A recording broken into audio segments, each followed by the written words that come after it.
Hello everyone, welcome to the online study of genius classes.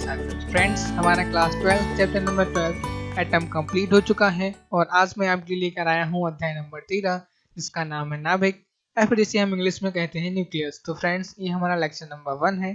पिछले lectures की ही तरह इस लेक्चर में भी हम काफ़ी अच्छी तरीके से पढ़ेंगे। और फ्रेंड्स, हर एक क्लास के लास्ट में हम एक छोटा सा आपके लिए लाइव क्विज लेकर आएंगे, तो आपको क्लास को बिल्कुल भी स्किप नहीं करना है। और फ्रेंड्स, जैसे मैंने परमाणु में आपके लिए एक कहानी सुनाई थी, ठीक वैसे ही नाभिक की शुरुआत में भी, चूंकि एक हमारी इंट्रो क्लास है इसलिए नाभिक की इस क्लास में मैं आपके लिए एक छोटी सी नाभिक से रिलेटेड कहानी सुनाऊंगा। तो फ्रेंड्स, आई होप कि आपने ये कहानी पहले जरूर सुनी होगी। तो चलिए फ्रेंड्स, हमारी आज की क्लास को शुरू करते हैं। फ्रेंड्स, यदि बात की जाए हमारे इस चैप्टर की टाइमिंग की, तो फ्रेंड्स ध्यान दीजिए, जो हमारे इस चैप्टर की लेक्चर्स आपके लिए अवेलेबल कराए जाएंगी उनकी मैक्सिमम ड्यूरेशन रहेगी 20 to 25 मिनट्स। तो फ्रेंड्स, क्योंकि हमने अपने एटम के लेक्चर में जो लास्ट लेक्चर लिया था वो 45 मिनट्स का हो गया था, तो फ्रेंड्स अधिकांश लोग हमसे उस ड्यूरेशन तक नहीं जुड़ पाए थे। तो मैं आपके लिए बता दूं कि इस चैप्टर से क्या होगा कि हमारे हर एक लेक्चर की जो ड्यूरेशन होगी वो मैक्सिमम ड्यूरेशन 20 to 25 मिनट्स ही रहेगी। लेकिन फ्रेंड्स, आपको लंबे समय तक पढ़ने की आदत डालनी होगी, अभी नहीं तो थोड़े से समय के बाद, जब एक एग्ज़ाम का माहौल, एक एग्ज़ाम का एटमॉस्फेयर तैयार हो जाएगा, तब तो आपको कंटिन्यू पढ़ाई करनी ही होगी। तो फ्रेंड्स, वैसे हमारे इन लेक्चर्स की जो ड्यूरेशन रहेगी वो 20 to 25 मिनट्स रहेगी। तो आपको कोई भी स्ट्रेस लेने की ज़रूरत नहीं है कि सर आपकी क्लासेस लंबी जा रही हैं या फिर आपकी क्लासेस शॉर्ट्स हो रही हैं। तो चलिए फ्रेंड्स, अब हम उस कहानी को जानते हैं। तो फ्रेंड्स, एक कहानी ज़्यादा पुरानी नहीं है। किसी एक वैज्ञानिक ने परमाणु की संरचना को समझाने के लिए सोने की पन्नी पर अल्फा कणों की बौछार की थी। उन्होंने जैसे ही अल्फा कणों की बौछार स्लेटों में से गुजरती हुई किसी सोने की पन्नी पर की, तो उन्होंने कुछ निष्कर्ष निकाले। चलिए, तो हम उन निष्कर्ष को जानते हैं। तो उन्होंने क्या किया कि सोने की पन्नी पर अल्फा कणों की बौछार कर दी, और उसके बाद उन्होंने देखा कि अधिकांश अल्फा कण ऐसी थी जो पन्नी को सीधे पार करते हुए निकल गए, और अधिकांश कण ऐसे भी थे जो बहुत कम डिग्री के कोण से विक्षेपित होते हुए निकले, और कई कण ऐसे थे जो जिस मार्ग से गए थे ठीक उसी मार्ग से लौट आए थे। ऐसे कणों की संख्या बहुत कम थी। तो चलिए फ्रेंड्स, आंतरिक रूप से समझने की कोशिश करते हैं। अधिकांश अल्फा कण सीधे ही निकल गए, कुछ अल्फा कण अत्यंत कम डिग्री के कोण से विक्षेपित हुए, और लगभग 8000 में से केवल एक ही ऐसा कण था जो जिस मार्ग से गया था ठीक उसी मार्ग से वापस लौटा था। तो फ्रेंड्स, उस वैज्ञानिक ने सोचा कि भाई आखिर परमाणु का समस्त द्रव्यमान किसी एक बिंदु पर संकुचित है, क्योंकि जब हमने सोने के पन्ने पर अल्फा कणों की बौछार की तो बहुत कम ही ऐसे कण थे जिनकी संख्या लगभग 8000 में से केवल एक ही थी, जो जिस मार्ग से गया था ठीक उसी मार्ग से वापस लौट आया। तो इससे उस वैज्ञानिक ने निष्कर्ष निकाला कि भाई परमाणु का अधिकांश भाग खाली है, और उसका समस्त द्रव्यमान, उसका समस्त भाग किसी एक बिंदु पर केंद्रित है, और उसे उस वैज्ञानिक ने नाभिक का नाम दे दिया। जी हाँ फ्रेंड्स, आप बिल्कुल सही समझे हैं। हम बात कर रहे हैं सर अर्नेस्ट रदरफोर्ड के अल्फा कण प्रकीर्णन के प्रयोग की। रदरफोर्ड का अल्फा कणों का प्रकीर्णन सन 1911 में आया था। तो फ्रेंड्स, यदि आपने हमारी एटम सीरीज का लेक्चर नंबर 4 नहीं देखा है, जो हमने काफ़ी अच्छे तरीके से उसमें रदरफोर्ड के परमाणु मॉडल को डिस्कस किया गया है, तो फ्रेंड्स इस क्लास की डिस्क्रिप्शन बॉक्स में आपको उसकी लिंक मिल जाएगी। तो इस क्लास को खत्म होने के बाद आप उस लेक्चर को जरूर देखें। हमने काफ़ी अच्छे से समझा है कि आखिर कैसे सर अर्नेस्ट रदरफोर्ड ने नाभिक की खोज की थी, और कैसे उन्होंने अपना परमाणु मॉडल दिया था, ताकि हम आसानी से परमाणु की संरचना को समझ सकें। चलिए फ्रेंड्स, तो अब हम नाभिक को शुरू करते हैं। पहला पॉइंट होगा नाभिक को समझने के लिए, वो होगा कि परमाणु में नाभिक की खोज सर्वप्रथम रदरफोर्ड द्वारा की गई थी। जी हाँ फ्रेंड्स, रदरफोर्ड ही ऐसे पहले वैज्ञानिक थे जिन्होंने परमाणु में नाभिक की खोज की थी अपने अल्फा कणों के प्रकीर्णन के थ्रू। और उन्होंने ये भी बता दिया था कि किसी परमाणु का समस्त द्रव्यमान उसके नाभिक में ही संकुचित है, और परमाणु का अधिकांश भाग खाली है। तो इस प्रकार से हम कह सकते हैं कि परमाणु के नाभिक की खोज सर अर्नेस्ट रदरफोर्ड द्वारा की गई थी। वैसे स्टूडेंट्स, जो रदरफोर्ड का परमाणु मॉडल आया था वो केवल उनका मॉडल ही नहीं था, उसे 3 वैज्ञानिकों ने दिया था। सर गाइगर, मार्सडीन और रदरफोर्ड, ये तीनों वैज्ञानिकों की मेहनत का परिणाम था रदरफोर्ड का परमाणु मॉडल। हालांकि नाम केवल रदरफोर्ड का ही चलता है, और इसी कारण से जो नाभिक की खोज का श्रेय जाता है वो सर अर्नेस्ट रदरफोर्ड को ही जाता है। फ्रेंड्स, परमाणु के नाभिक में प्रोटॉन, न्यूट्रॉन कणों के अलावा अन्य कण भी उपस्थित होते हैं। जैसा कि इस वक्त आप स्क्रीन पर देख पा रहे हैं कि किसी परमाणु के नाभिक में जो मोस्टली पार्टिकल्स होते हैं जिन्हें हम अपरमाणविक कण या फिर अनएटॉमिक पार्टिकल्स कहते हैं, तो किसी परमाणु के नाभिक में मुख्यतः प्रोटॉन और न्यूट्रॉन ही पाए जाते हैं, और इन्हीं से मिलकर नाभिक बना हुआ होता है। न्यूट्रॉन व प्रोटॉन को एक साथ न्यूक्लियॉन भी कहा जाता है। जी हाँ फ्रेंड्स, किसी परमाणु के नाभिक में प्रोटॉन और न्यूट्रॉनों को एक साथ न्यूक्लियॉन्स भी कहा जाता है। तो यदि आपसे कोई क्वेश्चन पूछे कि भाई नाभिक का दूसरा नाम क्या है, तो आपका आंसर होना चाहिए कि सर नाभिक का दूसरा नाम न्यूक्लियॉन है, क्योंकि नाभिक में जो मोस्टली दो पार्टिकल्स पाए जाते हैं वो होते हैं न्यूट्रॉन्स और प्रोटॉन्स, जो कि हम न्यूट्रॉन्स और प्रोटॉन्स को एक साथ न्यूक्लियॉन भी कहते हैं। तो इस कारण से आप नाभिक को दूसरे शब्दों में न्यूक्लियॉन भी कह सकते हैं। तो फ्रेंड्स, न्यूट्रॉन और प्रोटॉन को एक साथ हम कहते हैं न्यूक्लियॉन। देखिए फ्रेंड्स, क्या होता है कि परमाणु में बहुत सारे अपरमाणविक कण होते हैं और बहुत सारे अपरमाणविक कणों की खोज की जा चुकी है और हमारे वैज्ञानिक निरंतर और कई सारे अपरमाणविक कणों की खोज करने में लगे हुए हैं। लेकिन फ्रेंड्स, मैं आपके लिए बता दूं कि जैसे कि किसी क्रिकेट मैच में जब दो टीमें आपस में आमने सामने होती हैं, तो उनका जो डिसीजन करने वाले ऑफिशियल्स होते हैं वो तो कुछ ही होते हैं, चाहे वह आपका एम्पायर हो, चाहे वो उस मैच की मैच रेफरी हो या फिर अनऑफिशियल्स हो, थर्ड एम्पायर हो, वगैरह वगैरह। लेकिन उस क्रिकेट मैच का जो डिसीजन करते हैं वो तो कुछ ऑफिशियल्स ही करते हैं, कुछ एम्पायर्स ही करते हैं। तो ठीक ऐसे ही जो परमाणु की मुख्य संरचना होती है, परमाणु में जो मेन किरदार को या फिर मेन कैरेक्टर को जो प्ले करते हैं, वो इलेक्ट्रॉन, न्यूट्रॉन और प्रोटॉन्स ही होते हैं। ये ठीक वैसे ही होता है जैसे कि जब किन्हीं भी दो क्रिकेट टीमों के बीच मुकाबला हो रहा हो, तो उसके जो निर्णायक ऑफिशियल्स होते हैं वो अंपायर होते हैं, थर्ड एम्पायर होते हैं या फिर मैच रेफरी होते हैं। तो मैं आपके लिए समझाने की कोशिश कर रहा हूँ कि किसी भी परमाणु में जो मुख्य किरदार होते हैं, मुख्य किरदार को निभाने वाले जो पात्र होते हैं वो इलेक्ट्रॉन, न्यूट्रॉन और केवल प्रोटॉन्स ही होते हैं। और चूंकि हम जान चुके हैं कि नाभिक में उपस्थित न्यूट्रॉन्स और प्रोटॉन्स को एक साथ न्यूक्लियॉन्स भी कहा जाता है, तो मैं आशा करता हूं कि आप इस पॉइंट को काफी अच्छे से समझ गए होंगे। तो चलिए फ्रेंड्स, अब हम आगे बढ़ते हैं और समझते हैं कि आखिर कैसे परमाणु के अपरमाणविक कणों की क्या हिस्ट्री रही, कैसे इनका नामकरण हुआ और बाकी इन सब के विषय में जो कुछ भी हमारे पास अभी तक महत्वपूर्ण जानकारी हमारे वैज्ञानिकों को प्राप्त हो पाई है, उन सबको अब हम डीप से समझने की कोशिश करते हैं। तो चलिए फ्रेंड्स, सबसे पहले बात करते हैं इलेक्ट्रॉन की। चूंकि इलेक्ट्रॉन किसी भी परमाणु में नाभिक की चारों ओर विभिन्न कक्षाओं में अनियमित गति कर रहा होता है। तो भाई, इलेक्ट्रॉन की खोज हुई थी सन 1830 में और इलेक्ट्रॉन की खोज की थी, भाई इनका नाम तो आप जान गए होंगे। आपको ध्यान होगा कि प्लम पुडिंग का मॉडल इन्होंने ही दिया था। तो जल्दी से कमेंट बॉक्स में जाइए और इनका नाम टाइप कर दीजिए। Friends, I am waiting for your answers.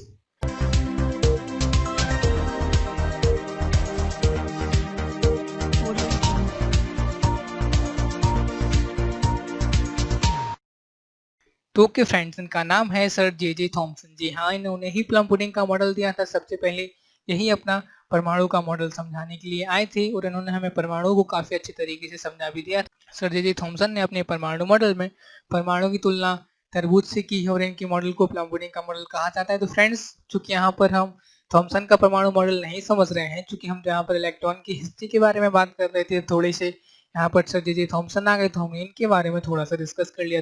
तो फ्रेंड्स, इलेक्ट्रॉन की खोज हुई थी सन 1830 में और इलेक्ट्रॉन की खोज करता है सर जे थॉमसन।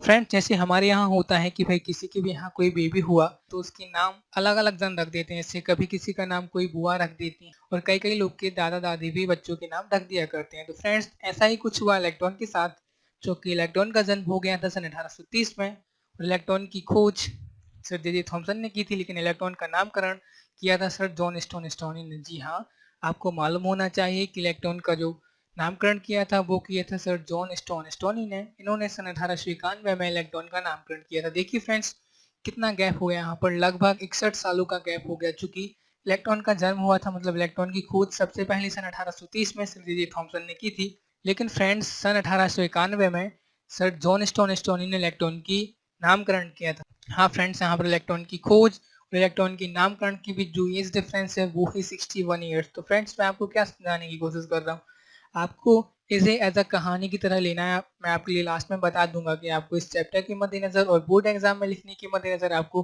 क्या याद रखने वाली चीजें हैं और क्या याद नहीं रखने वाली चीजें हैं। चूंकि ये हमारी डेमो क्लास है तो इसे हम काफी अच्छी तरीके से समझेंगे। तो फ्रेंड्स, जैसा कि हमने परमाणु की क्लास में काफी अच्छी तरीके से, काफी इंटरेस्टिंग तरीके से पढ़ा था, तो ठीक वैसे ही हम यहाँ पर पढ़ रहे हैं। तो आपको यहाँ पर कोई भी टेंशन लेने की जरूरत नहीं है कि सर आप तो एकदम एकदम हमारे लिए आंकड़े या फिर डाटा प्रस्तुत करते जा रहे हैं और हमें याद होगा भी या फिर नहीं होगा। तो फ्रेंड्स, मैं आपके लिए बता दूं कि इसे आपके लिए केवल एक कहानी की तरह ही समझना है। तो इलेक्ट्रॉन की खोज सन 1830 में सर जे थॉमसन ने कर दी थी, लेकिन उसके 61 साल बाद सन 1891 में सर जॉन स्टोनी ने इसका नामकरण किया। तो फ्रेंड्स, यहाँ तक आपका थम्स अप होना चाहिए, यहाँ तक आपको पूरा समझ में आ जाना चाहिए। तो चलिए फ्रेंड्स, आगे बढ़ते हैं। चूंकि इलेक्ट्रॉन पर आवेश का परिमाण होता है 1.6 इंटू 10⁻⁻19 कूलम।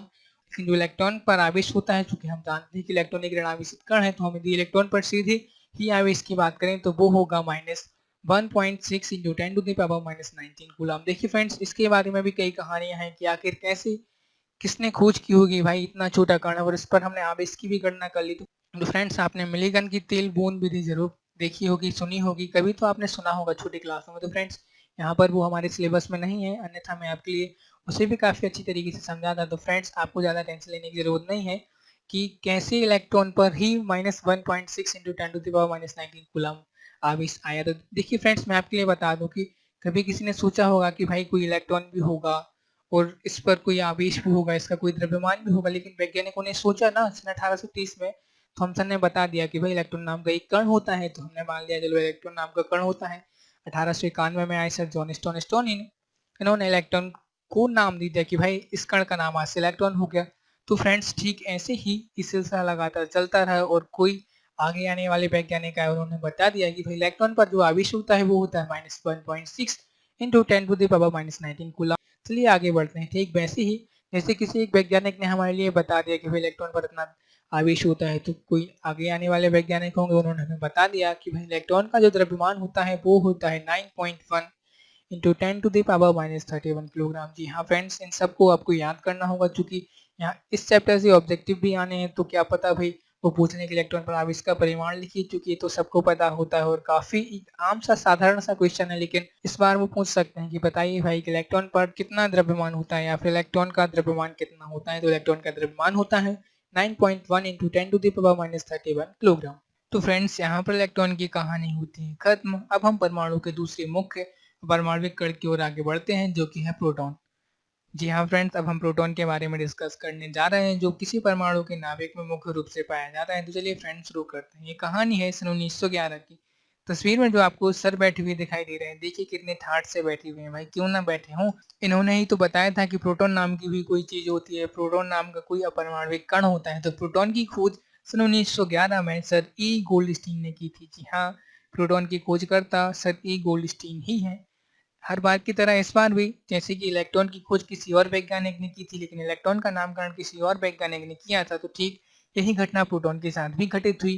तो प्रोटॉन का नामकरण किया भाई इन वैज्ञानिक ने। भाई इन वैज्ञानिक का नाम आपको तो कमेंट बॉक्स में कमेंट करना है, मैं आपके लिए 10 सेकंड का टाइम देता हूँ। तो friends, I am waiting for your answers.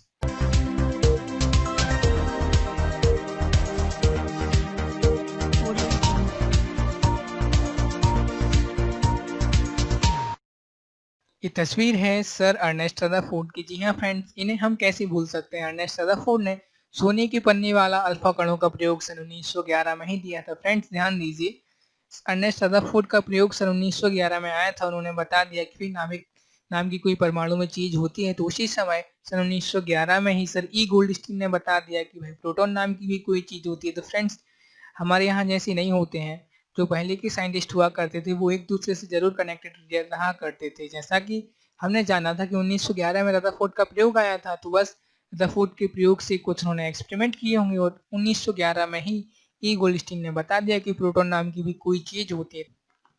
तो फ्रेंड्स, सन 1919 में सर अर्नेस्ट रदरफोर्ड ने नामकरण कर दिया कि भाई सर ई गोल्डस्टीन ने जिस कण की खोज की थी, चलिए आज से मैं उसका नामकरण कर देता हूँ, उसका आज से नाम हो जाएगा प्रोटॉन। जी, भारतीय स्वतंत्रता के प्रोग्राम में एक काफी महत्वपूर्ण घटना घटित हुई थी। जी हाँ, आप सही समझे, मैं बात कर रहा हूँ जलियांवाला बाग हत्याकांड की।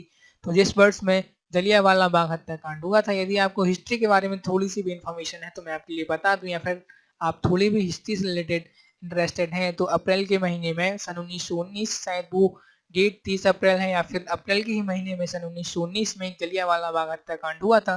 उसमें किसी एक अंग्रेज जनरल ने, उसका नाम डायर था, ओ डायर। तो उस अंग्रेज जनरल ने एक निहत्थी भीड़ पर गोली चलवाने का आदेश दे दिया था। तो वो तो खैर हिस्ट्री की बात है, तो वो काफी एक महत्वपूर्ण घटना रही हमारे भारतीय स्वतंत्रता संग्राम के इतिहास में।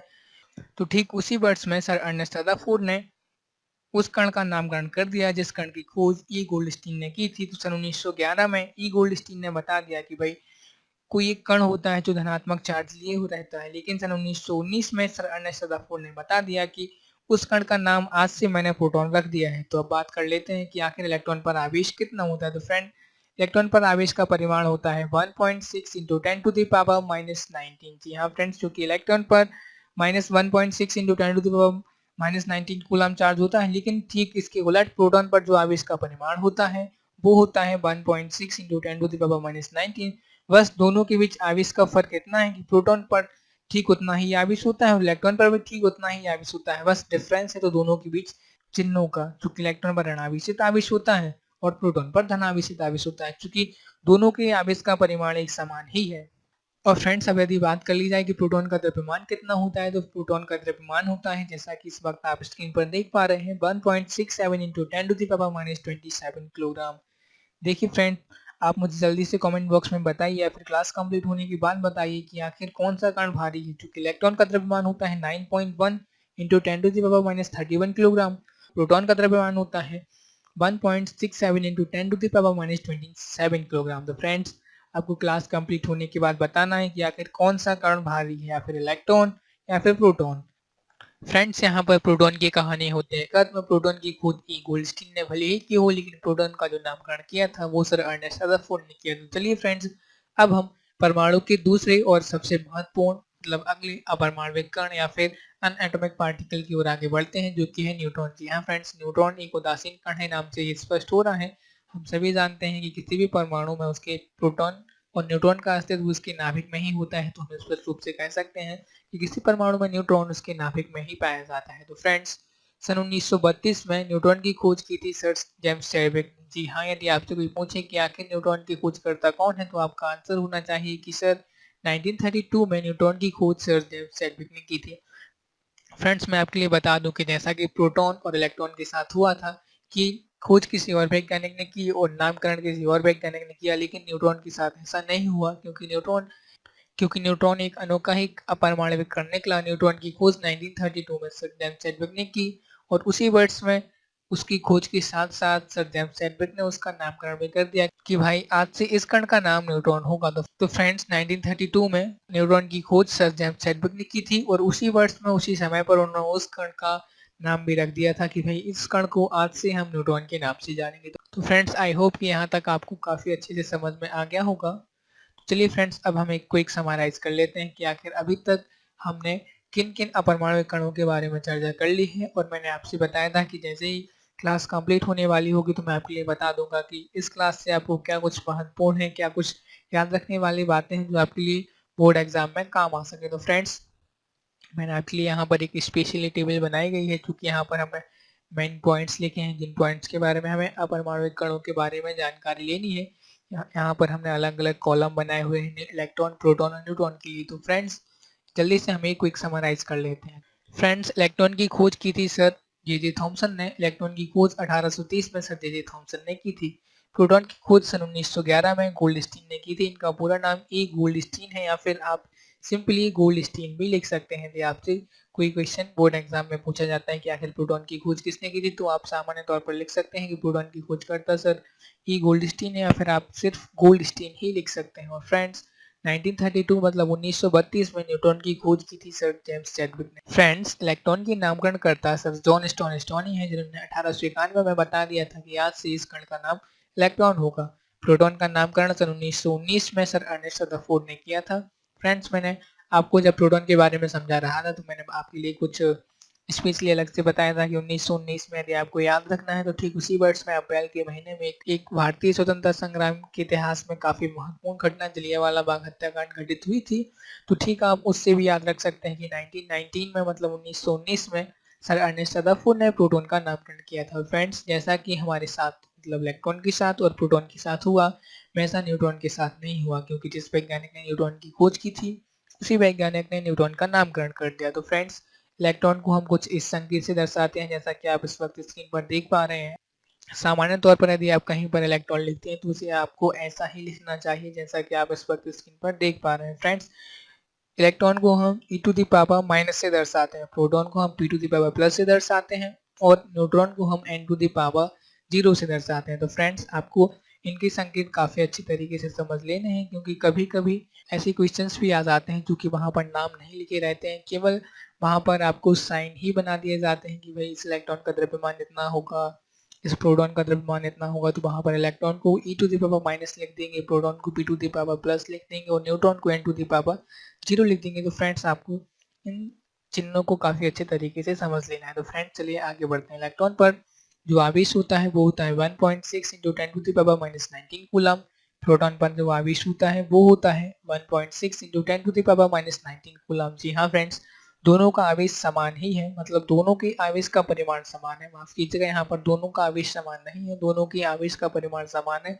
बस यदि दोनों के बीच अंतर है तो वो है केवल चिन्हों का। जो कि न्यूट्रॉन नाम से ही स्पष्ट है, न्यूट्रॉन तो इस पर जो आवेश होगा वो शून्य होगा, मतलब न्यूट्रॉन एक उदासीन कण है जो नाभिक में पाया जाता है। फ्रेंड्स यदि हम इलेक्ट्रॉन के द्रव्यमान की बात करें तो इलेक्ट्रॉन का द्रव्यमान होगा 9.1 into 10 to the power minus 31 kilogram. और यदि हम प्रोटॉन के द्रव्यमान की बात करें तो प्रोटॉन का द्रव्यमान होगा 1.67 into 10 to the power minus 27 kilogram. और फ्रेंड्स न्यूट्रॉन का जो द्रव्यमान होता है वो होता है 1.67 into 10 to the power minus 27 kilogram. जी हाँ फ्रेंड्स, प्रोटॉन और न्यूट्रॉन के द्रव्यमान एक समान होते हैं क्योंकि प्रोटॉन और न्यूट्रॉन दोनों नाभिक में पाए जाते हैं। और हमने अभी थोड़ी देर पहले जाना कि आखिर परमाणु की वास्तविक संरचना क्या होती है। किसी परमाणु के नाभिक में मुख्यतः प्रोटॉन और न्यूट्रॉन पाए जाते हैं और नाभिक के चारों ओर विभिन्न कक्षाओं में अनियमित गति कर रहे होते हैं इलेक्ट्रॉन। चूंकि प्रोटॉन और न्यूट्रॉन के द्रव्यमान समान होते हैं, आपको याद कर लेना है, प्रोटॉन और न्यूट्रॉन के द्रव्यमान समान होते हैं, दोनों का द्रव्यमान होता है 1.67 into 10 to the power minus 27 kilogram. देखिए फ्रेंड्स, यहाँ पर लास्ट में आपके लिए कुछ विशेष स्थितियां भी दर्शाई गई हैं जो कि इलेक्ट्रॉन चुंबक की भांति कार्य करते हैं। आगे आने वाली क्लासों में से हम काफी अच्छे तरीके से समझेंगे। यहाँ पर प्रोटॉन के बारे में काफी अच्छी बात लिखी गई है कि तत्वों के भौतिक व रासायनिक गुणों के लिए प्रोटॉन ही उत्तरदायी कण होता है। यहाँ पर न्यूट्रॉन के बारे में लिखा गया है परमाणु के द्रव्यमान के लिए उत्तरदायी है। जी हाँ फ्रेंड्स, प्रोटॉन और न्यूट्रॉन दोनों ही परमाणु के द्रव्यमान के लिए उत्तरदायी होते हैं क्योंकि रदरफोर्ड ने तो हमें पहले ही बता दिया था कि भाई किसी परमाणु का समस्त द्रव्यमान किसी एक बिंदु पर संकुचित है। और रदरफोर्ड ने परमाणु के नाभिक की खोज भी कर दी थी कि भाई हो ना हो परमाणु का समस्त द्रव्यमान किसी एक छोटे से बिंदु पर संकुचित है, उसे मैंने यहाँ से नाभिक कह दिया। तो न्यूट्रॉन परमाणु के द्रव्यमान के लिए उत्तरदायी कण है और प्रोटॉन को भी हम कह सकते हैं कि न्यूट्रॉन और प्रोटॉन दोनों ही किसी परमाणु के द्रव्यमान के लिए उत्तरदायी कण है। तो फ्रेंड्स, ये सब हमारे आज की क्लास की कहानी रही और आज हम अपने क्लास के लास्ट सेगमेंट की ओर ले चलते हैं हमारी क्लास को, जो कि है क्विज। तो फ्रेंड्स, आपको सारे क्वेश्चंस को ध्यान से सुनना है। जो भी स्टूडेंट्स हमारे साथ नए जुड़े हुए हैं मैं उनके लिए बता दूं कि जैसे ही स्क्रीन पर आपको क्वेश्चन दिखाई देगा वैसे ही आपको अपने कमेंट बॉक्स में जाना है और उसका सही आंसर आपको कमेंट करना है। तो फ्रेंड्स चलिए शुरू करते हैं। पहला क्वेश्चन है, किस इलेक्ट्रॉन पर आवेश होता है? देखिए फ्रेंड्स, एक बार फिर से मैं आपसे कह रहा हूँ कि आपको क्वेश्चन को ध्यान से सुनना है, इसके बाद आपको ऑप्शंस को भी ध्यान से समझना है। ऑप्शन ए होगा प्लस ई, ऑप्शन बी माइनस ई, ऑप्शन सी ई, ऑप्शन डी इनमें से कोई नहीं। देखिए फ्रेंड्स, यहाँ पर ई होगा 1.6 into 10 to the power minus 19 coulomb. यहाँ पर ई होता है इलेक्ट्रॉनिक आवेश। तो आपका समय शुरू होता है अब।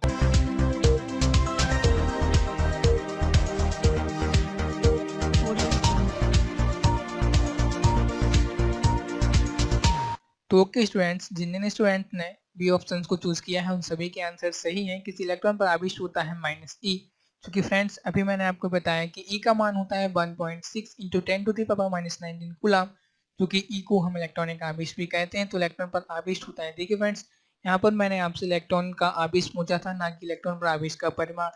तो कई स्टूडेंट्स को यहाँ पर कंफ्यूजन भी हो गई होगी कि सर आपने क्या पूछ लिया। तो फ्रेंड्स, मैंने क्वेश्चन में आपको नीट एंड क्लीन क्लियर लिखा हुआ था कि किसी इलेक्ट्रॉन पर आवेश होता है। तो चलिए फ्रेंड्स, अब हम अपने अगले क्वेश्चन की ओर बढ़ते हैं, जो कि है कि किसी इलेक्ट्रॉन का द्रव्यमान होता है। आपके ऑप्शंस हैं, option A 1.67 into 10 to the power minus 27 kilogram, option B 9.1 into 10 to the power minus 31 gram, option C 9.1 into 10 to the power minus 31 kilogram, या फिर ऑप्शन डी इनमें से कोई नहीं। आपका समय शुरू होता है अब।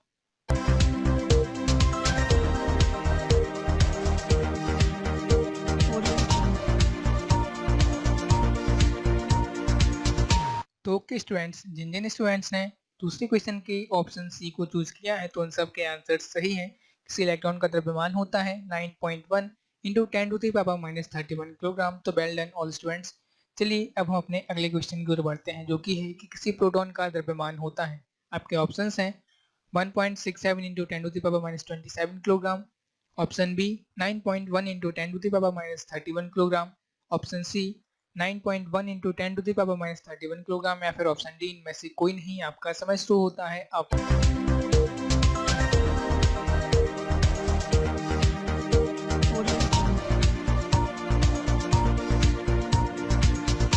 जिन स्टूडेंट्स ने भी क्वेश्चन नंबर 3 के ऑप्शन ए को चूज किया है उन सभी के लिए वेल डन। देखिए स्टूडेंट्स, किसी भी प्रोटॉन का द्रव्यमान होता है 1.67 इंटू 10⁻27 किलोग्राम। क्योंकि यहाँ पर ऑप्शन बी और ऑप्शन सी सेम ही थे तो आपको यहाँ पर इस ऑप्शन को चूज करने में काफी प्रॉब्लम नहीं हुई होगी। तो चलिए फ्रेंड्स, अब हम अपने अगले क्वेश्चन की ओर बढ़ते हैं। चौथा क्वेश्चन है कि विषम खोजकर्ता युग्म का चयन कीजिए। देखिए फ्रेंड्स, यहाँ पर आपको अपरमाणविक कण दिए जाएंगे, उनके साथ उनके खोजकर्ताओं के नाम दिए जाएंगे। आपको इसमें से एक ऑड ऑप्शन को चूज करना है, मतलब उस अपरमाणविक कण को उस वैज्ञानिक ने नहीं खोजा होगा जिस वैज्ञानिकों के नाम आपको ऑप्शंस में दिखाई देंगे। तो फ्रेंड्स, आई होप कि आप इस क्वेश्चन को समझ गए होंगे। तो ऑप्शन ए है इलेक्ट्रॉन थॉमसन, ऑप्शन बी है प्रोटॉन गोल्डस्टीन, ऑप्शन सी है न्यूट्रॉन चैडविक, या फिर ऑप्शन डी इनमें से कोई नहीं। आपका समय शुरू होता है अब।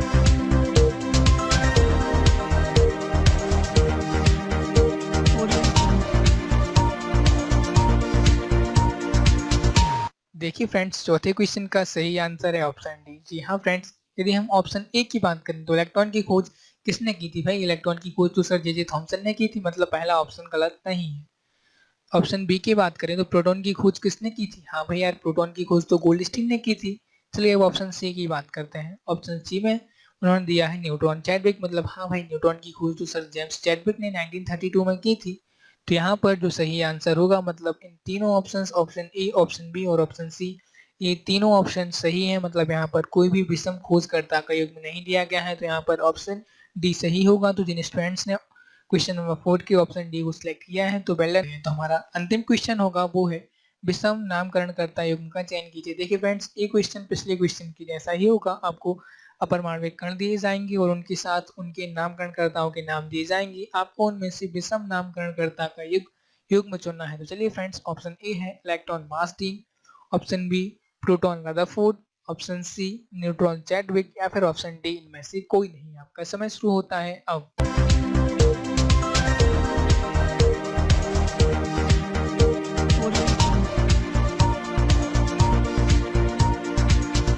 स्टूडेंट्स, पांचवें क्वेश्चन का सही आंसर है ऑप्शन ए। यहाँ पर हमारे क्वेश्चन का सही आंसर है वास्तव में इलेक्ट्रॉन की नामकरणकर्ता सर मार्टिन नहीं है। हमने क्लास के स्टार्टिंग में ही जाना था कि इलेक्ट्रॉन की नामकरणकर्ता सर जॉन स्टोन ही है, जिन्होंने 1891 में इलेक्ट्रॉन का नामकरण किया था। तो फ्रेंड्स, यदि हम ऑप्शन बी की बात करें तो ऑप्शन बी सही होगा, क्योंकि प्रोटॉन की नामकरणकर्ता सर अर्नेस्ट रदरफोर्ड ही हैं। उन्होंने अपने अल्फा कण प्रकीर्णन प्रयोग में बता दिया था, नाभिक की खोज करती थी, और सन 1919 में उन्होंने प्रोटॉन का नामकरण भी कर दिया था। ऑप्शन सी की बात की जाए तो न्यूट्रॉन की नामकरणकर्ता और खोजकर्ता केवल एक ही वैज्ञानिक है, उनका नाम है sir James Chadwick. Option D था इनमें से कोई नहीं। तो हमारा जो पांचवें क्वेश्चन था उसका सही आंसर होगा वो होगा ऑप्शन ए, क्योंकि इलेक्ट्रॉन के नामकरणकर्ता सर मार्टिन नहीं थे। मार्टिन ने रदरफोर्ड की सहायता की थी अल्फा कणों का प्रकीर्णन प्रयोग प्रस्तुत करने में। तो फ्रेंड्स, एक क्वेश्चन मैं आपको होमवर्क के तौर पर देना चाहता हूं, जो कि है नाभिक में न्यूट्रॉन व प्रोटॉन को एक साथ क्या कहा जाता है। आपको डिस्क्रिप्शन बॉक्स के नीचे वाले कमेंट बॉक्स में जाना है और इसका सही आंसर कमेंट करना है। फ्रेंड्स, इन पंक्तियों के साथ मैं आज की क्लास को कंप्लीट करना चाहता हूं, जो कि है तो इंसान है अवतार नहीं, गिर उठ चल दौड़ फिर भाग, क्योंकि जीत संक्षिप्त है इसका कोई सार नहीं। तो पढ़ाई करते रहें। All the very best.